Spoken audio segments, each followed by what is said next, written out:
The screams from Kith Prime echoed through the communication channels as another city vanished in plasma fire. Captain Velanara watched through the observatory's cracked windows as Vextai battleships hung in the orange sky like metal vultures. These weren't random raiders or pirates looking for quick profit. This was systematic extermination. The Vextai had been methodical in their approach. First, they destroyed the orbital defense platforms. Then they targeted the military bases and government centers. Now they were working through civilian population centers, one by one, like someone crossing items off a shopping list. Children, elderly, families. It didn't matter to them. The Vextai saw other species as nothing more than insects to be crushed. Velanara's hands shook as she accessed the ancient beacon hidden deep in the research facility. The device had been discovered 3 years ago in ruins that predated their civilization by thousands of years. Nobody understood who built it or why. The technology was far beyond anything the Catherians possessed. Most scientists believed it was some kind of communication array, but they had never dared activate it. Today, with death raining from the sky, Velanara had nothing left to lose. The beacon came alive with a deep, thrumming sound that seemed to vibrate through her bones.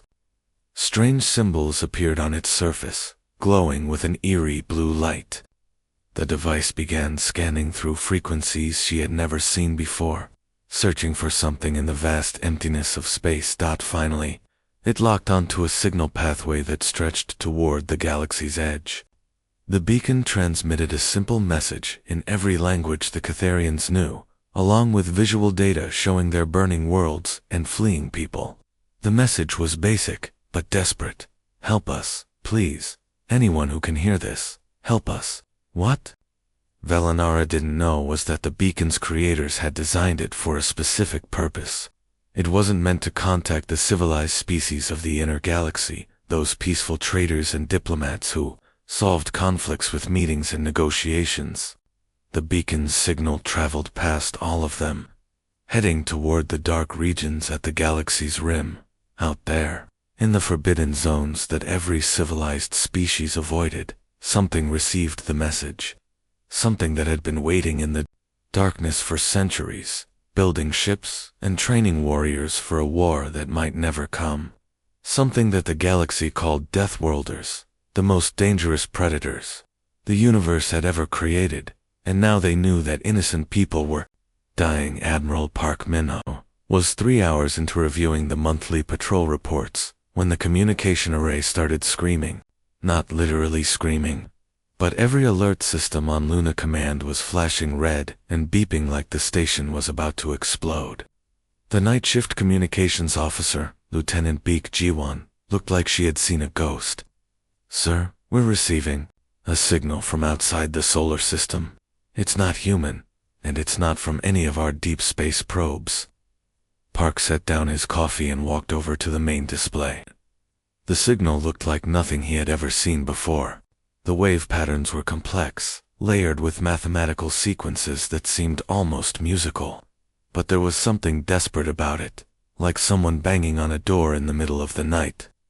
"Get Dr. Kim Yuna down here immediately," Park ordered, "and wake up the entire Xenolinguistics department." Dr. Kim arrived 20 minutes later, her hair still messy from sleep, and wearing a jacket over her pajamas. She took one look at the signal patterns, and her eyes went wide. "This is incredible. These mathematical structures. They're trying to create a universal language. Whoever sent this is assuming we don't share any common words or concepts." She worked for 6 straight hours, occasionally asking for more coffee or muttering to herself in Korean. Park watched as she filled 3 whiteboards with equations and symbol translations. Other scientists arrived to help, and soon the command center looked like a university classroom during finals week. "Got it?" Kim suddenly shouted, making everyone jump. She pointed at the main screen, where images were starting to appear. At first, they looked like abstract shapes, but gradually, they became clearer.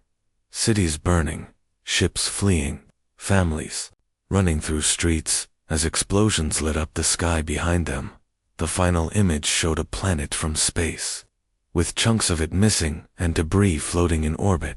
Then came the translated message, simple and heartbreaking. Help us, please. Anyone who can hear this, help us. The command center fell completely silent. Park had fought in 3 different wars during his career, but he had never seen destruction on this scale. Entire civilizations were being wiped out, while humans sat safely in their corner of the galaxy, unaware that anyone else even existed. Something changed in the room that night. These weren't just interesting alien signals anymore. These were people crying for help. Real families with children who were dying while humanity did nothing.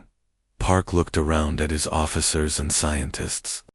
He saw the same expression on every face, a mixture of horror and determination that he recognized from his own reflection. It was the look humans got when someone hurt the innocent. "Get me the Federation Council," Park said quietly. "Tell them we have a situation." The emergency session of the Terran Federation Council began at 0300 hours, with representatives joining virtually from across human space. Many were still in their robes or pajamas, rubbing sleep from their eyes, but the moment they saw the alien distress signal on their screens, everyone became wide awake. Council President Choi Min-seok called for order as arguments erupted around the virtual chamber. "We've maintained our isolation for good reason," shouted Representative Torres from the Mars colonies. "The moment we reveal ourselves, every species in the galaxy will either want to destroy us or exploit us." General Lee Hanna stood up slowly, her weathered face grim. She had fought in the last human war, back when Earth's nations still pointed weapons at each other instead of working together. "With respect, counselors, we're not talking about trade negotiations or diplomatic meetings. We're talking about genocide." She activated her personal display, showing enhanced footage that Dr. Kim's team had cleaned up. The images were crystal clear now, Vextai soldiers in powered armor, herding civilians into groups before opening fire. Children crying over their parents' bodies. Entire families vaporized by energy weapons as they tried to board evacuation ships. "These aren't soldiers, they're killing," Lee continued, her voice getting harder with each word. "These are innocent people whose only crime was existing in the wrong place at the wrong time." The chamber fell silent as everyone watched the footage. Counselor Park Sun-woo, from Europa Station, wiped tears from his eyes. Representative Kim Min-ji from the asteroid mining colonies clenched her fists so tight her knuckles turned white. "But if we intervene," said Counselor Yang Haijin weakly, "we'll be dragging all of humanity into an alien war. What if these vexed decide to attack Earth next?" General Lee's expression turned cold. "Then we'll show them why every predator species in Earth's history learned to fear humans. We didn't become the dominant species on our planet by hiding when bullies showed up. The vote wasn't even close. 47 in favor of military intervention, 3 against, 2 abstentions.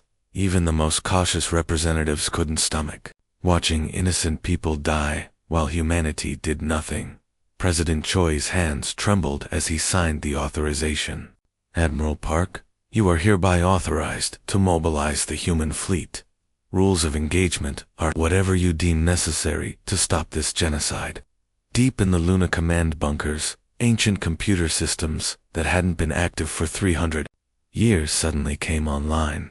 Across human space, warships that had been museums and monuments began receiving power for the first time since humanity's last great war. The sleeping giants were finally waking up, and they were very, very angry. Admiral Threekson was enjoying his morning meal when the proximity alarms started wailing. The Vextai commander looked up from his breakfast with annoyance.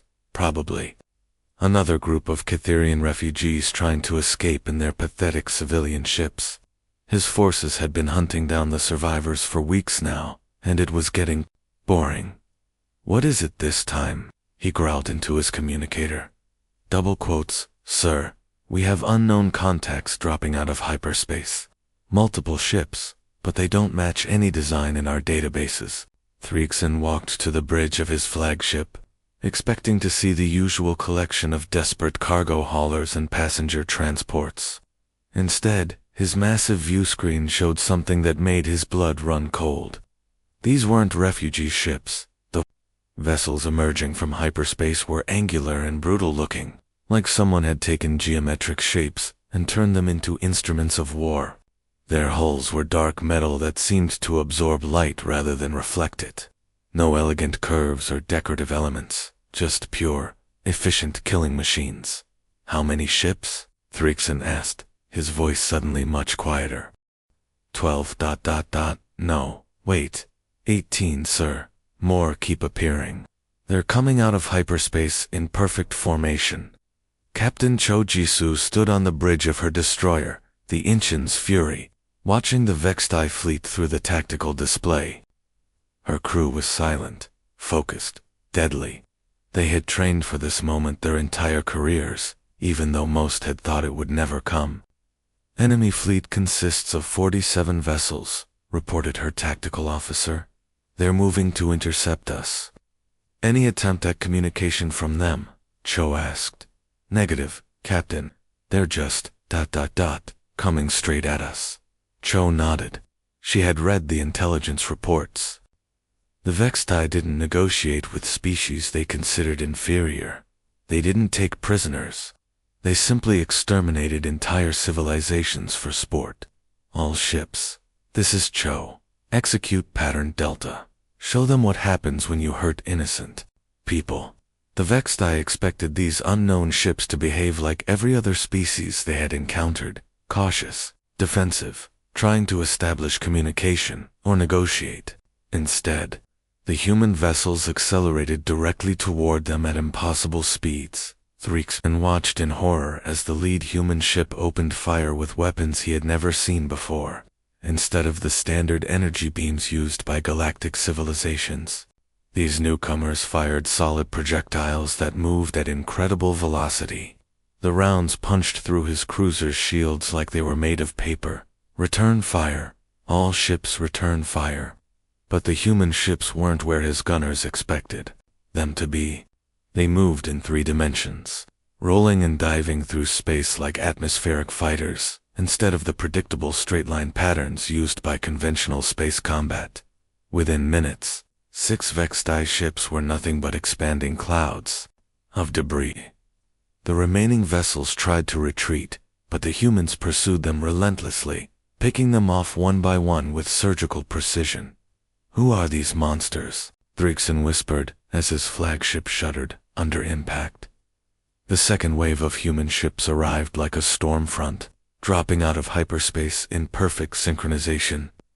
Vexed High Command watched their tactical displays in growing panic, as more and more unknown contacts appeared on their screens.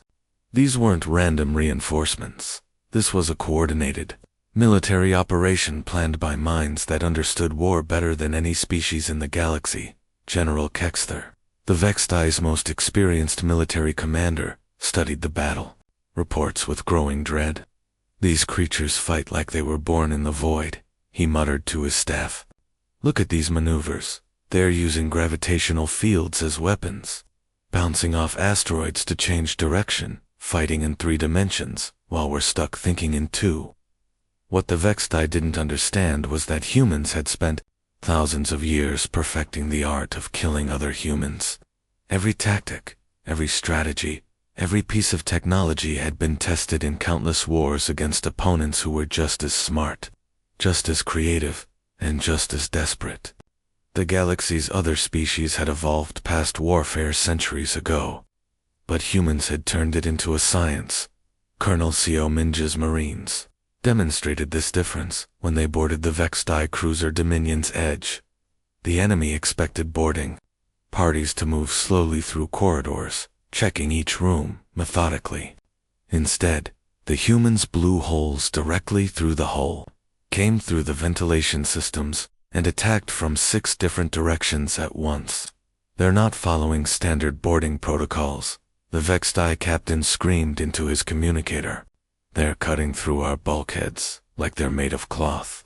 SEO's Marines moved through the ship like a coordinated organism. They had trained for zero-gravity combat since childhood, learning to use every surface as potential cover or a launching point. While the Vexti stumbled around in their heavy armor, the humans flowed through the corridors like deadly water commander. Han Summon's fighter squadron was causing even more chaos in the space around the battle. Her pilots flew their ships in patterns that should have been impossible, spiraling around each other, using each other's engine wash to accelerate, even ramming enemy fighters when their ammunition ran low. "Sir, their small craft are ignoring our point defense systems," reported a Vexti tactical officer. "They're flying through our weapons fire like it's not even there." The truth was that human pilots trained against simulation programs designed by other humans, programs that were deliberately made to be unfair, overwhelming, and impossible to beat through conventional tactics. Every human pilot had spent years learning to fight when outnumbered, outgunned, and out of options. What the galaxy called excessive militarization, humans called Tuesday morning training exercises. Every human child learned basic combat skills in school. Every human adult served at least 2 years in the military. Every human colony maintained enough weapons and supplies to fight off an invasion. The Vexti had picked a fight with an entire species of warriors, and they were finally beginning to understand what that meant. Admiral Parks stood on the bridge of his flagship, watching the tactical display as human forces swept through the Kitherian systems like an unstoppable wave. The liberation of New Kith had taken 6 hours. The second system fell in 4. The third system surrendered before the human fleet even arrived. The Vexti garrison fled at the first sign of human ships on their sensors. "Sir, we're receiving a transmission from the Vexti command ship in the Theta sector," reported Communications Officer Lee Yemen. "They want to negotiate." Park's expression didn't change. "Put it through." The holographic image of a Vexti commander appeared on the bridge. The alien was clearly terrified, his scaled skin pale, and his multiple eyes darting around nervously. "Human fleet, we propose a ceasefire. We can discuss terms for no," Park said simply, and cut the transmission. What happened next became known as the Theta Sector Incident. When the Vexti realized the humans wouldn't negotiate, they made the worst mistake of their entire campaign. They started executing Kitherian prisoners on live broadcasts. Thinking this would force the humans to stop their advance, they could not have been more wrong. Captain Yang Heen received the new orders while her battle group was refueling at a captured Vexti supply depot. The message was short and direct. No prisoners, no mercy. End this. Yang had grown up on Europa, where her grandmother used to tell stories about the old wars on Earth, stories about what happened when humans decided that an enemy had crossed a line that could never be uncrossed. Her grandmother called it the Red Mist, the moment when human beings stopped being civilized and remembered what apex predators looked like. "All ships, new rules of engagement," Yang announced to her fleet. "Any Vexti vessel that doesn't surrender immediately is to be destroyed. Any vessel that does surrender will be boarded and searched for prisoners, if we find evidence they've harmed civilians." She paused, letting the silence speak for itself. "Make sure their deaths are quick. We're not monsters." The change was immediate and terrifying. Human ships that had been methodically dismantling Vexti forces now hunted them with single-minded determination. There was no more tactical maneuvering, no more careful positioning. The humans simply charged straight at their enemies and destroyed them through sheer overwhelming firepower. Captain Chen Minsio's cruiser, the Bison's Hammer, cornered a Vexti destroyer trying to escape through an asteroid field. Instead of demanding surrender, Chen simply opened fire with everything his ship had. The enemy vessel was vaporized in seconds. Across the war zone, the message became clear. The humans had stopped fighting a military campaign and started conducting an extermination. The galaxy was about to learn why Earth's apex predators had never been successfully hunted to extinction. They were very good at turning the tables. The news hit the Galactic Council chambers like a plasma bomb. Ambassador Zethkari of the Altarian Republic stood at the central podium, her tentacles trembling as she read the intelligence reports. Honorable Council members, we have confirmed reports of a previously unknown species engaging in large-scale military operations in the Catharian systems. The ancient chamber, which had seen 5,000 years of peaceful debate, erupted in chaos. Representatives from dozens of species began shouting questions and demands for information. The Galactic Council hadn't dealt with actual warfare in centuries. Most members thought it was something that only happened in historical documentaries. Order, order, called Chancellor Vexmil, banging his ceremonial staff against the floor. Ambassador, please continue with your report. Zethkari activated the holographic display, showing grainy footage captured by automated surveillance probes. The images showed human warships moving through space with deadly grace, their weapons reducing Vextai vessels to scrap metal in seconds. These newcomers call themselves humans, and they appear to come from the Galactic Rim territories that we've classified as uninhabitable. Elder Counselor Nithera, representing one of the galaxy's oldest civilizations, leaned forward in her hover chair. Her species had been spacefaring for 10,000 years, and she had never seen anything like this. Their tactical coordination is impossible. Our military experts calculate that achieving this level of precision would require centuries of constant warfare. Maybe that's exactly what they've had, whispered someone from the back rows. The footage continued, showing human marines moving through Vextai ships with terrifying efficiency. These weren't the careful, methodical actions of civilized soldiers. These were predators who had perfected the art of violence through necessity. Dr. Colvin, the Council's chief xenobiologist, stood up nervously. Honorable members, I've been analyzing the biological data we've collected. These humans come from what can only be described as a death world. Gravity twice our standard, dangerous weather patterns, and an ecosystem filled with predatory species. They didn't just survive this environment, they became its dominant life form. The implications sank in slowly. Every species in the galaxy had evolved on worlds that were relatively safe and stable. They had developed technology to overcome their environment's challenges, then moved peacefully into space. But humans had apparently evolved in a constant state of warfare, both against their planet and against each other. Meanwhile, in the outer systems, something unprecedented was happening. The Kalani Mining Collective, oppressed by corporate raiders for decades, sent their first message toward human space. The Therian refugees, driven from their homeworld by aggressive neighbors, followed suit. Within days, dozens of desperate signals were streaming toward the Galactic Rim. Help us. The humans helped the Catharians. Maybe they'll help us too. Back in the council chambers, the debate raged on. Were these human saviors who would bring justice to the galaxy's forgotten corners? Or were they the next great threat that would consume everything in their path? One thing was certain, the galaxy would never be the same. The Vextai homeworld of Dominex hung in space like a poisoned jewel, surrounded by the largest fleet in their empire's history. Every available warship had been recalled to defend their capital. Over 300 vessels arranged in defensive formations that had never been broken in 1,000 years of conquest.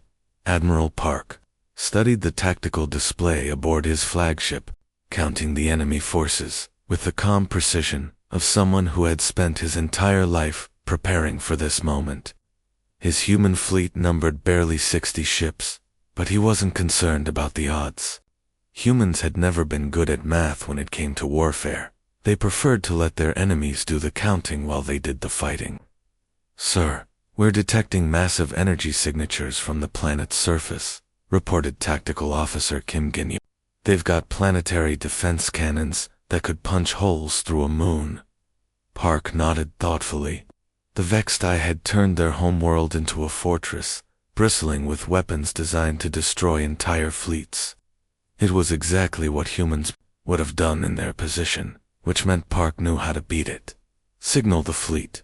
Begin final approach. And send a message to Captain O. Tell her it's time. From the edge of the system, something emerged from hyperspace that made both human and vexed sensors scream warnings.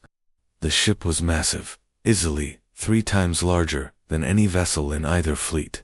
Its hull bore scars from battles fought decades ago, and its weapon arrays were larger than most starships.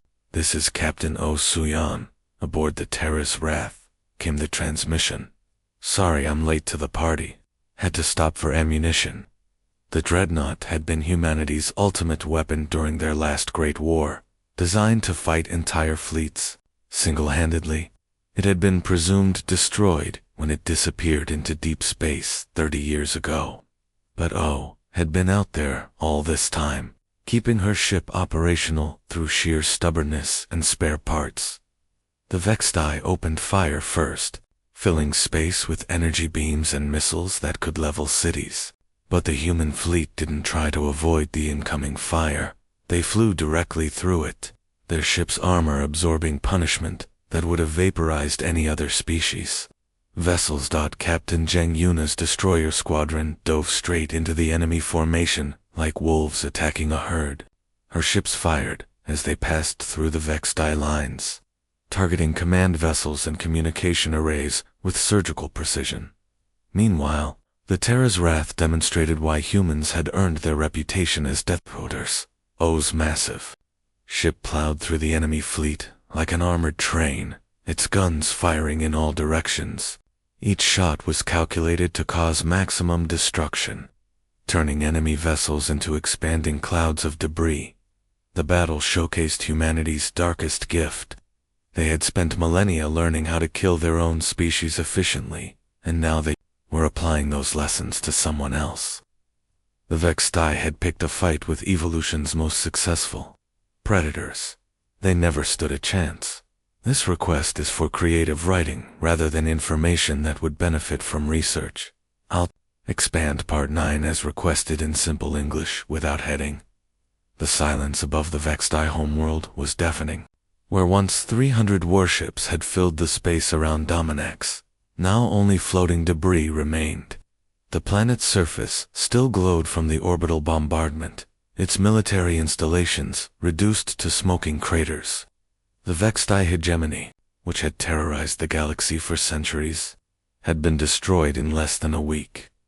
Admiral Park stood in the observation deck of his flagship, watching rescue ships evacuate the surviving Catherian prisoners from the planet below. His communications officer approached with a formal message tablet, looking slightly overwhelmed. "Sir, we're receiving diplomatic requests from 47 different species and governments. The Galactic Council is offering us full membership, with a permanent seat. The Altarian Republic wants to establish trade agreements. The Centauri Federation is asking for defense treaties." Park took the tablet and scrolled through the messages. Everyone wanted something from humanity now: protection, alliance, technology, or simply the reassurance that humans were on their side. After centuries of hiding in the galactic rim, Earth was suddenly the most popular planet in known space. "And what about the Catherians?" Park asked.